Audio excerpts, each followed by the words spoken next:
that when you fully embrace your humanity, struggles and all, that it can help you become more successful? Our guest today, Edmond Abramyan, believes that a person's philosophy is the number one factor that holds them back from tapping into the creative genius within themselves to solve everyday challenges. At 21, Ed built a successful e-commerce and wholesale business. And within 1 year, he expanded into distribution with his own product line, which maintained profitability for over 10 years. And he started all of this with just $160. Edmond is no stranger to starting different types of companies from the ground up. And he says it was through failures that he had the opportunity to develop and improve.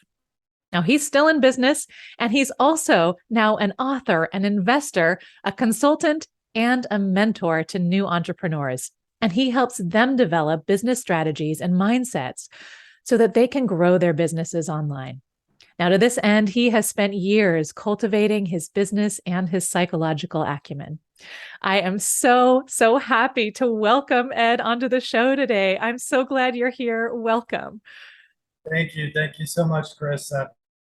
I'm really cool. Thank you. You're welcome. Yeah, that's all you. Will you tell us a little bit more? Can you describe how you got to where you are today? Tell us a little bit about your story. Yeah.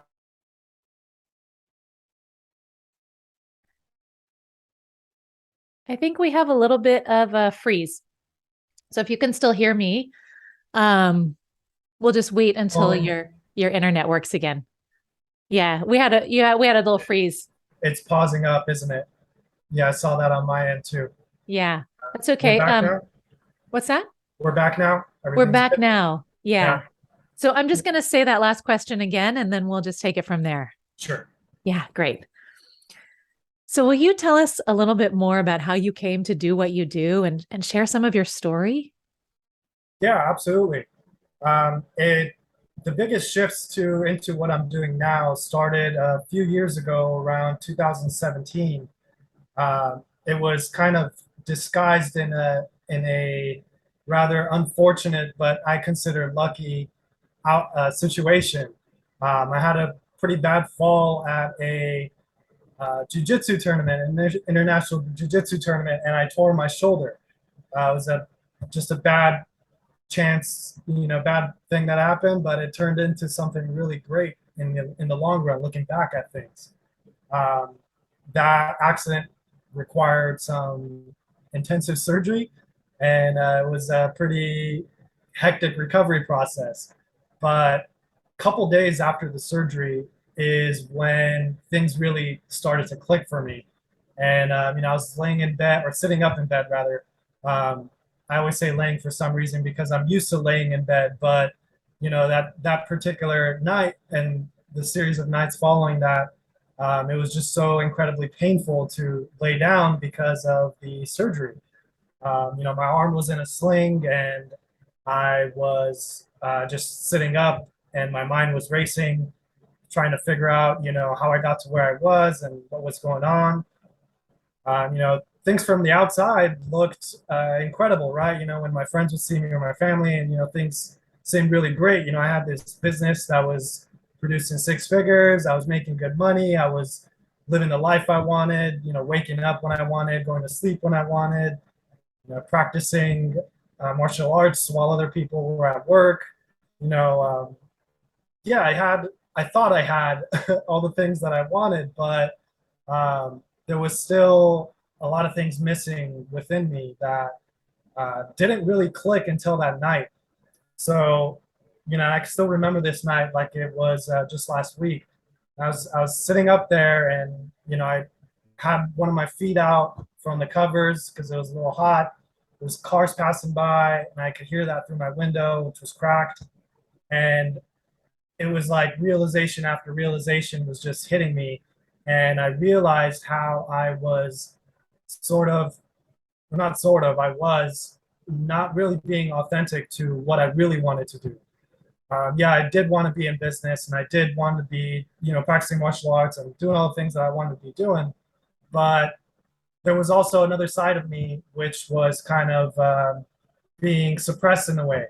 And that's when, you know, all these things really started to click. I realized that I wasn't really taking complete ownership of my life and, all the situations and all aspects. I thought I was, I had left my job, I'm working on my own business and all that, but um, really there was deeper aspects to me that I wasn't recognizing and bringing about to express. And that was the first big realization, which was the ownership of taking ownership of your life in all aspects of your life, and not just when it comes to finance, but like, your education, your health, your relationships, uh, all of it really. And Wow. It sounds like yeah, that moment was such a wake-up call for you. Like you didn't even realize what your life was missing until you were forced to for everything to come to a halt, a grinding halt, and to just be there alone with yourself. yeah, yeah.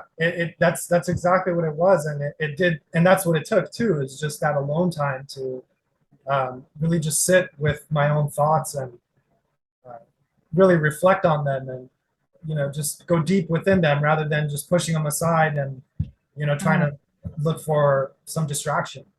Yeah, Yeah, that's it that's reminds interesting. me. I spoke with Alvin Narcy just a week or so ago, and he was telling me about how he got hit by a literal truck, and like he actually got hit by a truck, and that gave him the opportunity to rethink his life. And this is so similar that you didn't necessarily get hit with a truck, but it's the same idea that you got hit with somebody else's body, and your shoulder took a or however it was that your shoulder had that injury. Is your shoulder correct?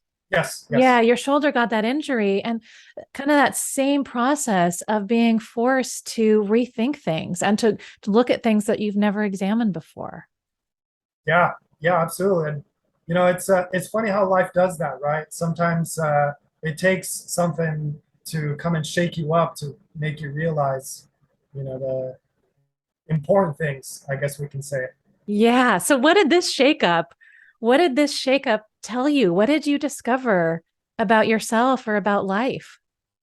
Right. So it the first thing again is the ownership, taking ownership of what I really wanted for my life. And it made me realize the way I was running my business was just it was kind of draining me. I didn't have the systems in place to take advantage of the incredible digital age that we're living in right now. And I thought I was taking ownership by doing everything hands on, right? But as we grow in business, there comes a point where we have to learn to let go, and that's I think where I was having some difficulties. And it it's funny because I strongly believe that our businesses are reflections of ourselves. And if I'm looking back now, there was aspects in my own life that I was holding on to that I wasn't willing to let go of too. And it's funny how now that I'm thinking about it, how two of those things correlate. Uh, I love this. It's yeah, like I never thought about this before, Ed. It's like your business is a mirror. How you're running your business is a mirror to the rest of your life and your relationship to yourself. right, right, That's right. so powerful. Yeah, yeah, yeah.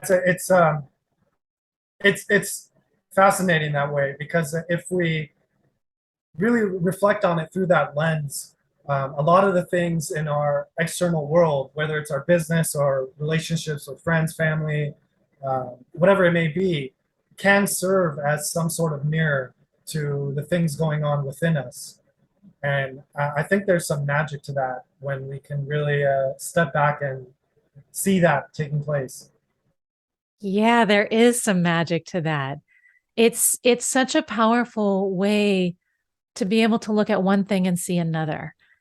Yeah, And it sounds like hearing you talk too about letting go in your business, I think about myself, and I'm sure people listening can relate. If you're running your own business, it's so easy to feel like you have to do everything and to get caught up in in that what feels like you're being hands-on, but it turns out that you're creating a business life that's not sustainable, that's really draining and may cause burnout or may cause even physical injury or may cause other medical issues because you can't let go. And it sounds like that was your experience. How did you shift that? Right. It came about with a shift in the story I was telling myself, really. I was constantly telling myself I had to be this guy that was controlling everything and, had things under wraps and planning for things and anticipating things. And while we do need to do that to a certain degree, I think it requires a certain balance, right? Just like anything in life, it needs balance. If we're gripping on too tight, I could use a martial arts metaphor for people listening, and maybe if you're gripping onto your opponent too tight, the control that you think you have of them, you kind of give them that same control, right? So like if you're in judo, for example, people look for that. Like a judo expert, if you grab onto their sweater, well, you just gave them a lever to kind of control your arm and your body. And that's kind of, you know, I use those kind of references to help me understand things, and hopefully it helps other people understand too. But yeah, coming back to what I was talking about is the balance, right? You need to grip when you need to grip, and you need to let go when you need to let go. Otherwise, it could, be used against you. Um, in a martial arts way, yeah, it could be used against you, but in the same way, you could use that against yourself by getting in your own way in life. And yeah, I had to realize that story of, that I was telling myself that I need to be constantly controlling things. I needed to step back and kind of re-examine that story and reflect and take what was working and let go of what was not working and just adapt. Hmm. So if I was your mentee and I was holding on too tight to something in my business, what advice would you give me? Well, I'd first ask you, how is it serving you? In what ways do you think that this grip that you have on so tight is serving you? And then based on what you're asking me, or what your response is, we would kind of dive into that and see where we could find tangible evidence of, that being true. And that's kind of where we would play out that scenario is look for look for the truth in things, right? Like a lot of the times we can grip onto the story in our minds and take that for truth, when what we're really doing is we're just blocking out what is clearly right in front of us. And yeah, that was the case for me, and I can imagine that being the case for you know you and in our hypothetical mentee mentor situation, and a bunch of other people. Yes, absolutely. And I love that idea of looking at how is it serving you. Well, I'm a public speaking coach and I'm also a psychotherapist. And I love that idea of unpacking things.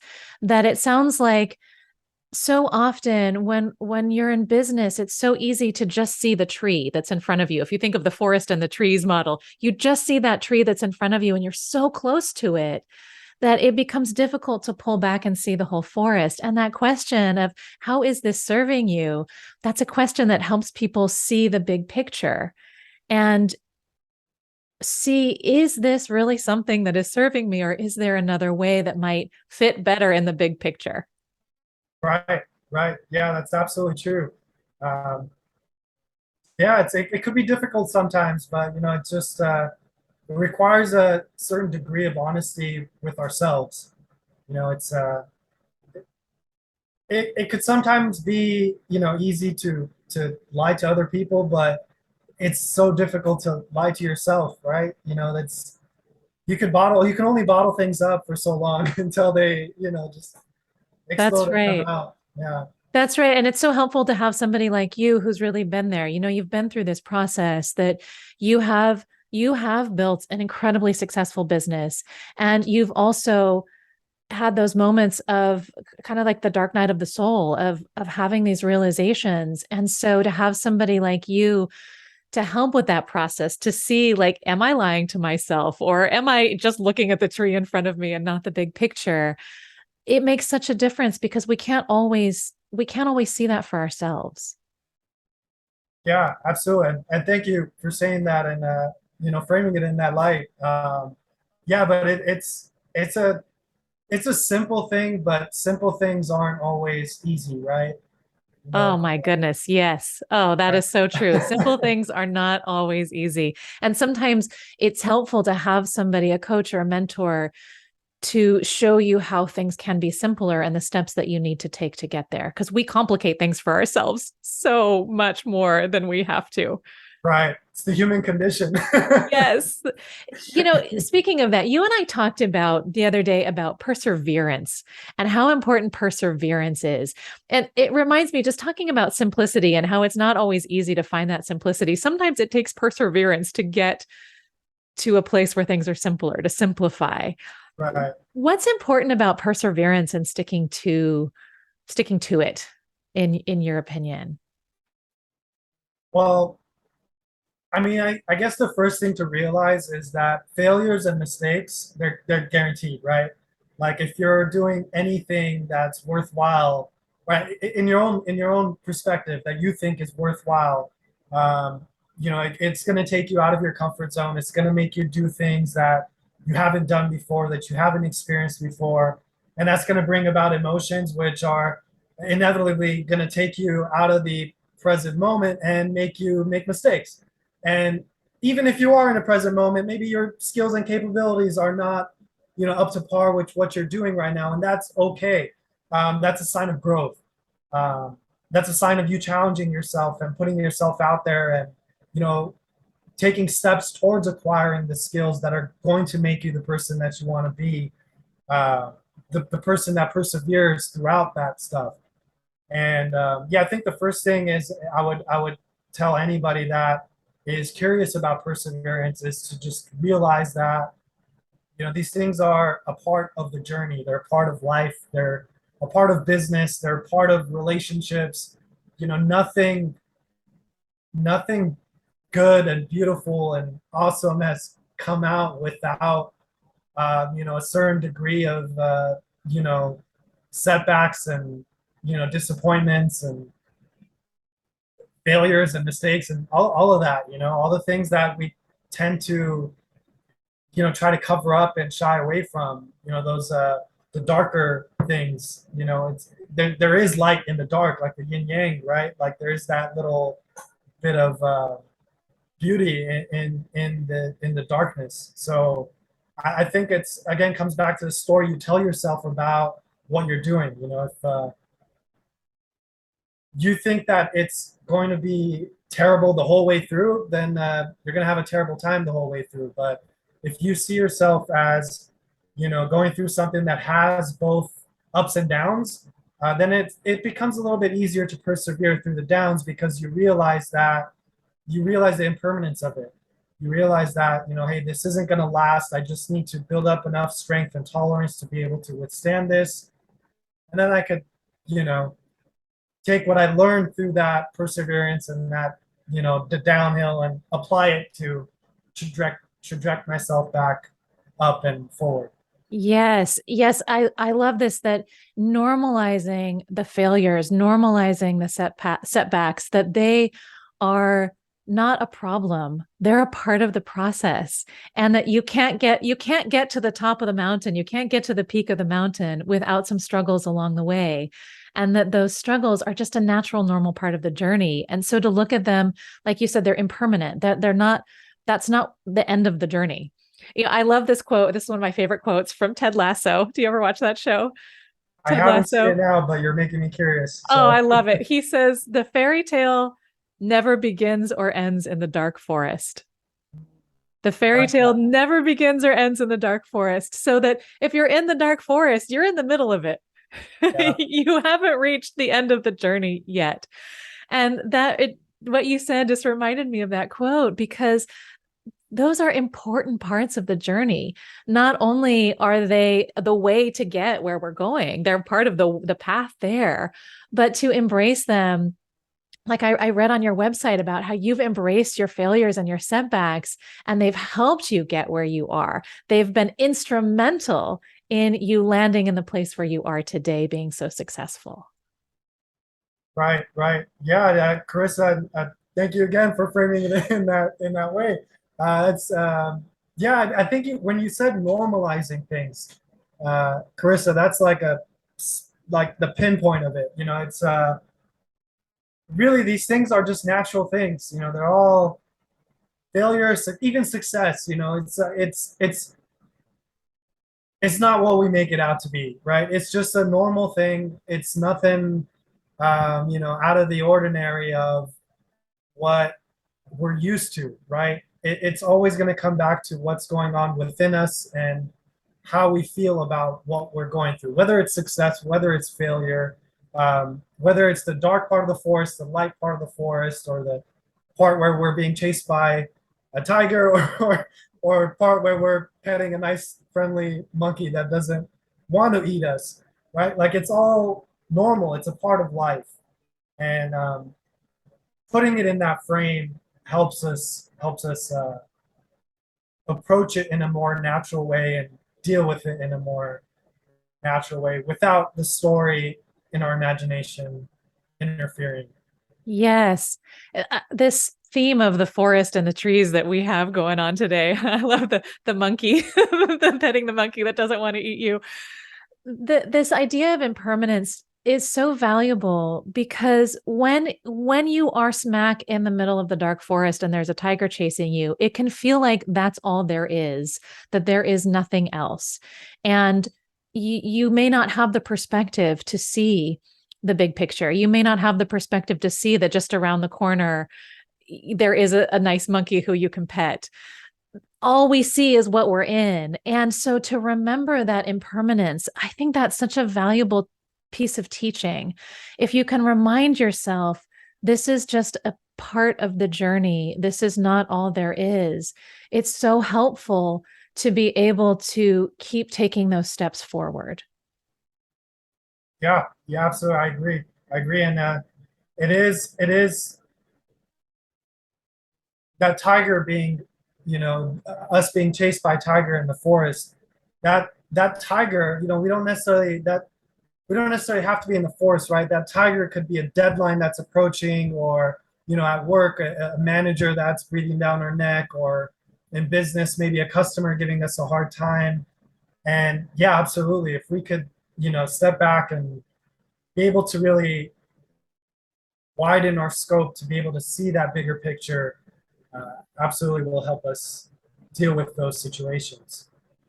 Yes. And I know you've spoken about the Kaizen method, and that's something I've heard of, but I don't know very much about. Is that something that would be helpful in a circumstance like this? In a way, yeah, yeah, it could definitely be applied in a circumstance like this. The way I like to approach the Kaizen method, or applying the Kaizen method, is through goal setting. So if we tie in perseverance to the Kaizen method, it could absolutely be applicable in a situation like this. Can you So explain what the Kaizen method is? Because I only very vaguely know what it is. And I imagine someone who's listening who doesn't have a clue would love for you to explain it. yeah, absolutely. So in the simplest terms possible, it's setting a goal for yourself and then creating systems to work towards that goal, right? So it's showing up every day and just doing what you can, but the idea is to build consistency and be at least 1% better next time, or even zero point 0.1, or even 0.01, or 0.0001, whatever it is. Just consistency is the main idea behind the way I understand the Kaizen method.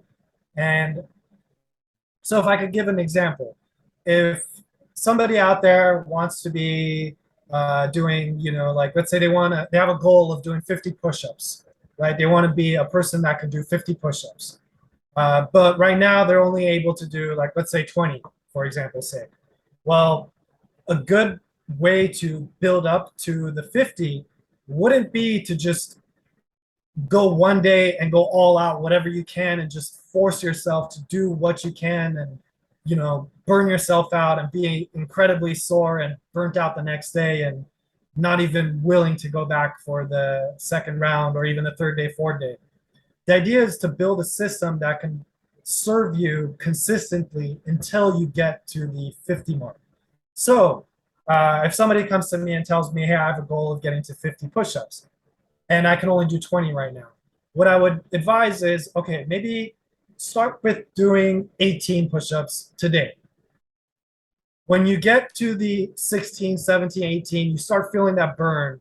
Really like start embracing the burn and like find a passion for that burn, like really enjoy it. Now, you're not getting to 20 and you're not getting to 21 and really maximizing what you can do and burning yourself out. You're just giving yourself a taste of what that pain is. And then the next day, again, do 17. Few days, do 17 and just build up the strength, and then get to 18 and then to 19. And then you'll find yourself doing 20, 21, 22, 23. As you're doing it every day, again, the idea is consistency. As you're doing it every day, you start building the strength to get closer and closer to your goal. Now, one important thing that I really like to put out there is not every goal is meant to be achieved. Okay, so if you have a goal of doing 50 push-ups within, let's say, 3 weeks, and the third week comes and you're not at 50 push-ups, let's just say you're at 45. Well, what just happened? The first person, like originally, normally what people would do is they would get, upset, oh, I didn't reach my goal, and yada yada, I'm such a mess up, whatever. That story would start playing again of all the mistakes that I've made, and like, it latches on to the chain of thoughts that accompany disappointment. So we don't want that. Instead, what we could do is we could shift the idea of adopting this not every goal is meant to be achieved and looking at it through the frame of reference of, hey, what did I just do for 21 days? I was just doing push-ups every day for 21 days. When I started, I could have only done 20, but now I'm at 45. If I give myself one more week, no doubt I can get to 50, right? So that's how I like to approach the Kaizen method, is just, again, simply put, showing up every day and just doing 0.0001% better each time. That is brilliant. That is absolutely brilliant, because I can attest, I have been the person who says my goal is to do 50 push-ups. I better start tomorrow and do 50 push-ups, and I'm going to do 50 push-ups every day. And day 3, I never want to do a push-up again. Carissa, I think we're all guilty of that. It's like a human thing, right? Yeah. Yeah. So often that we go so hard so fast, and that we burn ourselves out, and it's not sustainable. Or the goal feels so overwhelming that you get frozen. I've certainly had that experience too, that the goal, I want it so much, but between where I am today and where the goal is, that gap feels so big that I can't envision that 0.001%. I just think, well, I'm not there. I don't know how to get there. So I might as well not try. Right. But this makes every step so incremental that you see success, you learn how to stick with it, that perseverance of just staying with it. And it's so doable. It's so approachable. Right. And you bring up an incredible idea about a goal being too big that we kind of freeze up and not go towards it. Well, Carissa, there's also the other side to it of setting goals too small and it not being worthwhile to even try, you know? And that's an incredible thing you just brought up, because um, I've experienced both sides to that myself.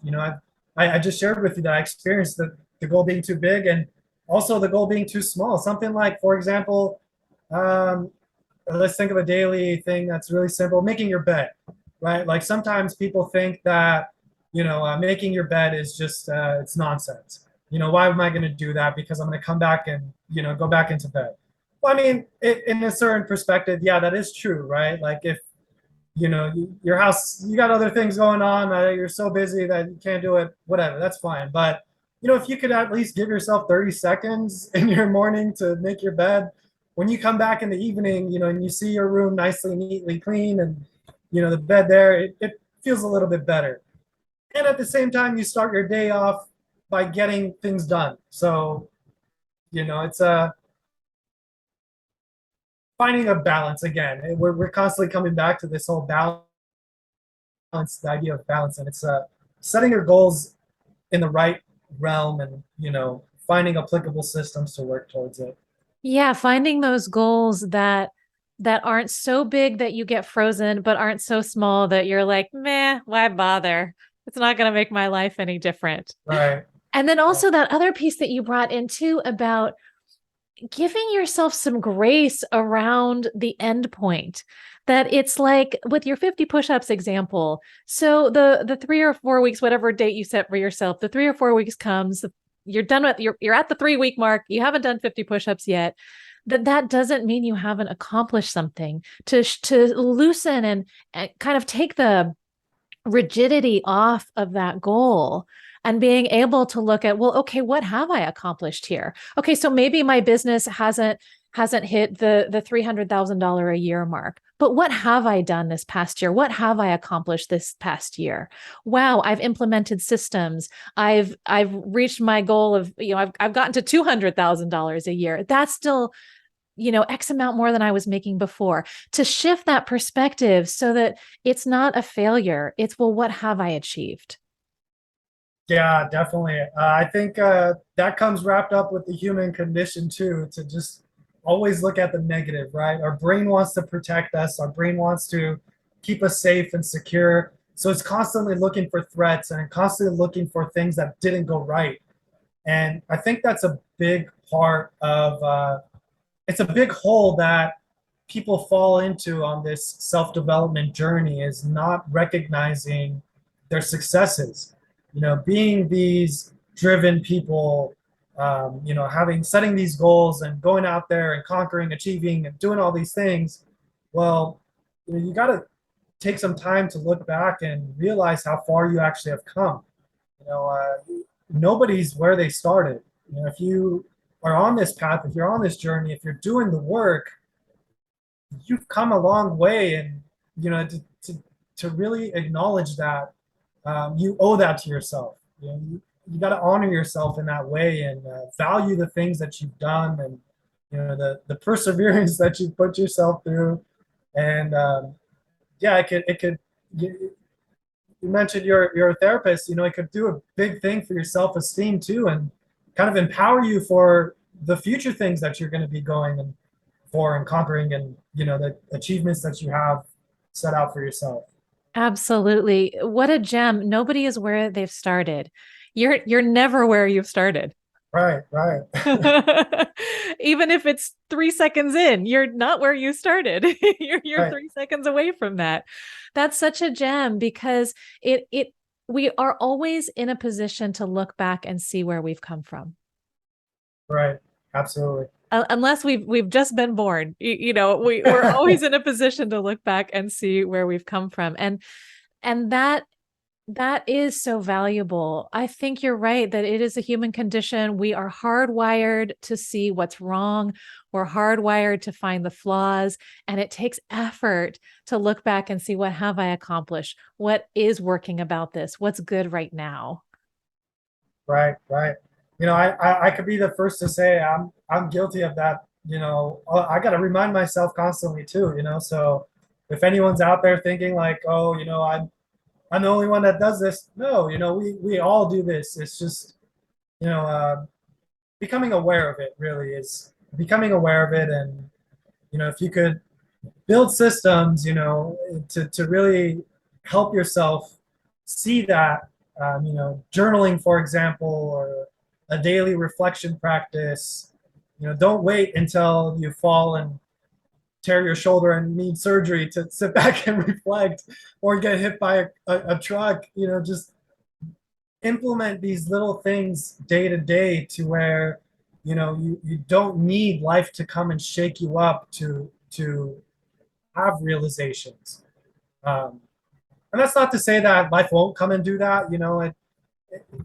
We don't know what tomorrow holds for us. We don't know what next week holds for us, but we can prepare ourselves by, living as best as we can in the present moment. And I think if we could do that, the future will take care of itself as we, you know, uh, work work towards it or dance towards it, whatever lens you want to look at it through.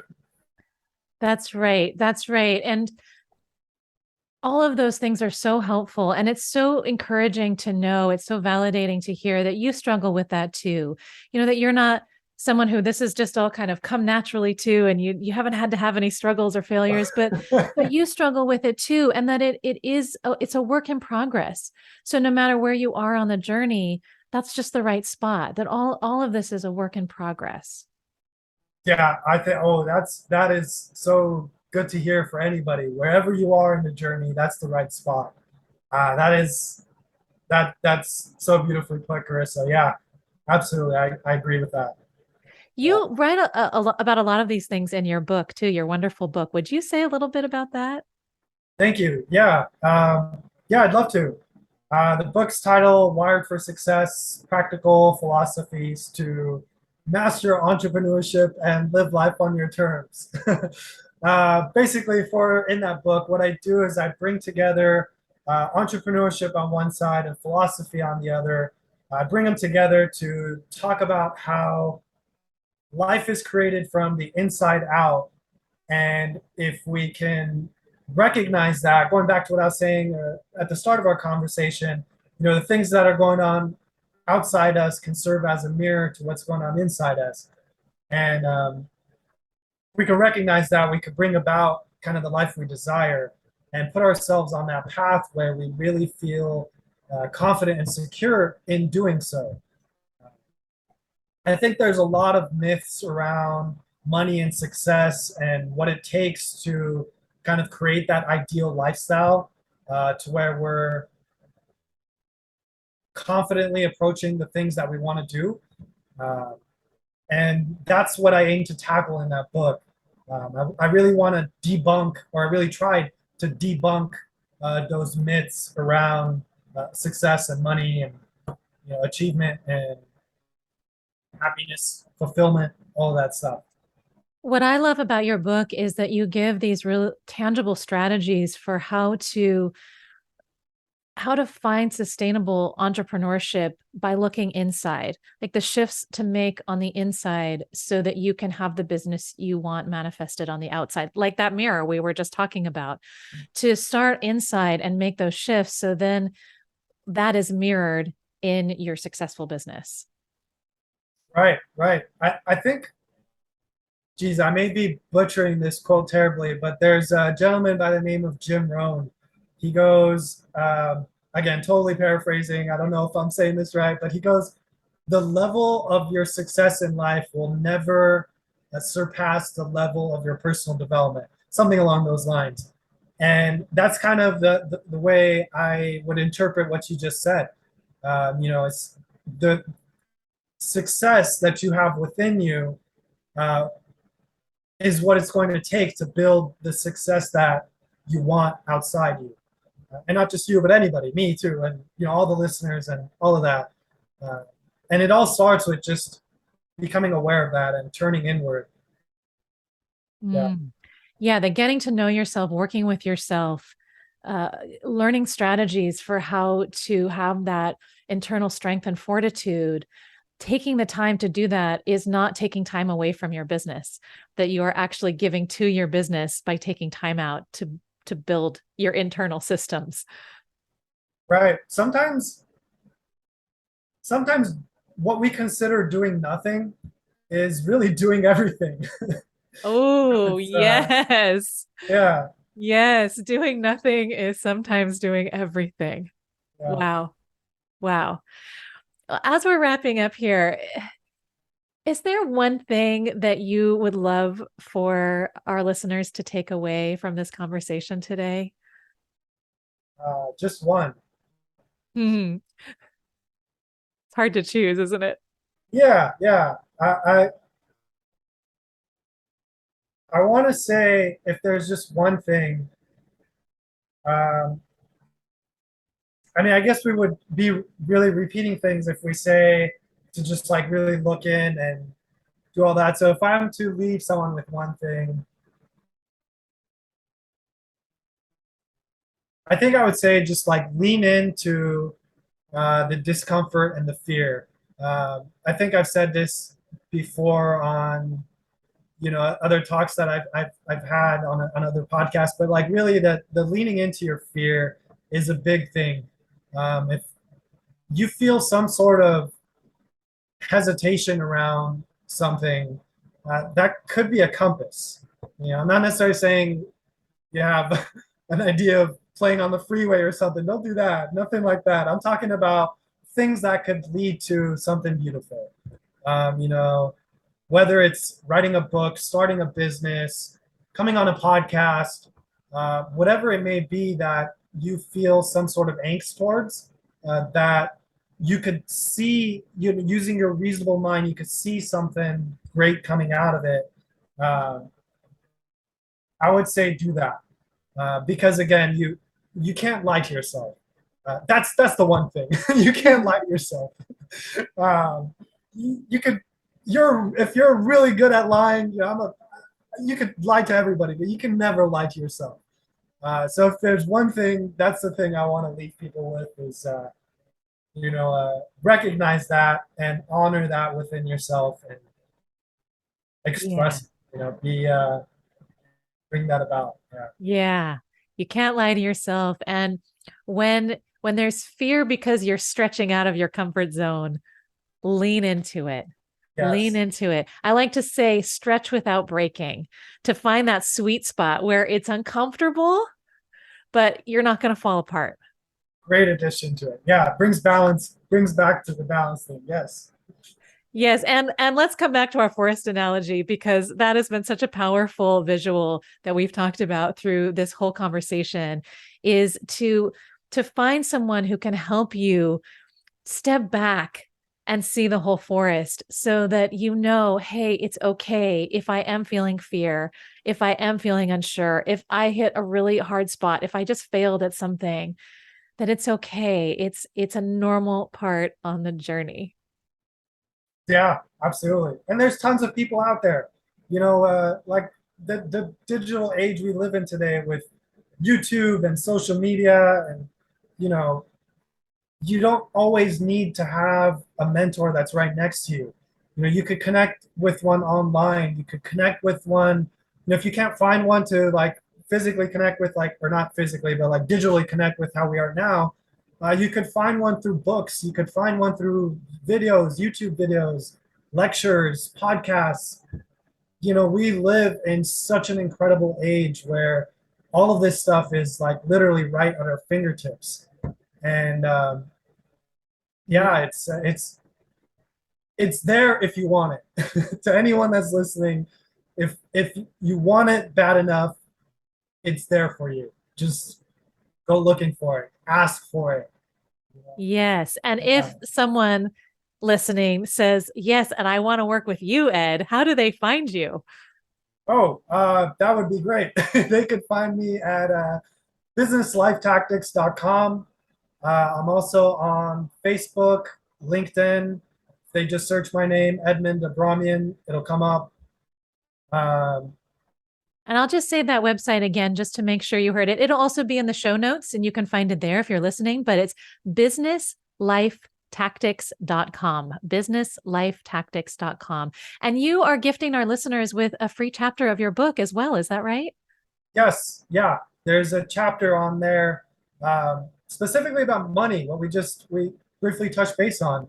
That if they go to the website, businesslifetactics.com, they will see, if they just scroll down just a little bit, they'll see an offer for the free chapter. If they just click it, punch in their email, it'll automatically email them the chapter, and they can start reading and see what money myths they can debunk for themselves. Ooh, that sounds good. I got to go check that out. I've read most of your book, but I'm going to go reread that chapter right now.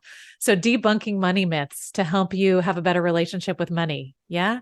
Yeah, Oh, absolutely. It's I think it's a critical part to it all. You know, it's to this whole entrepreneurial journey, and it's a big thing of what I try and help people with too. You know, you mentioned if anyone's curious to come to me, you know, that's one of the big things I try to tackle because I realize that that's a big part of self-sabotage. You know, the beliefs that we have, the limiting beliefs that we have, uh, they could tend to make us get in our own way. And yeah, I think you know, through the book, through the program that I have, that's really something that I hope to help shift in the people that I work with and maybe society at large someday.